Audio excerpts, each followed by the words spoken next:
So, hello nga guys. Ako nga pala si Karap.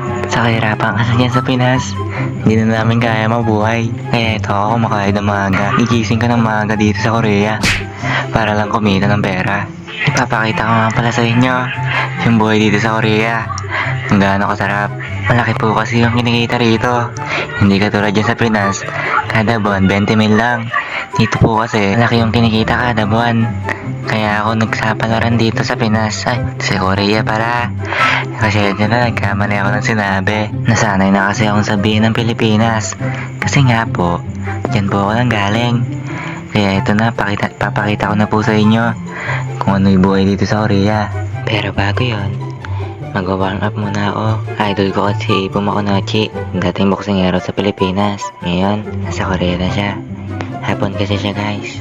Kagaya ni Kuya Pitts, ako rin. Kaya pakita niya kung ano yung buhay niya rito. Kaya kasama ko na si Naruto at si Hokage. Hokage Danaya. Ayan, nakikita niyo naman, nagbubunot kami ng mga imported na palay dito sa Korea.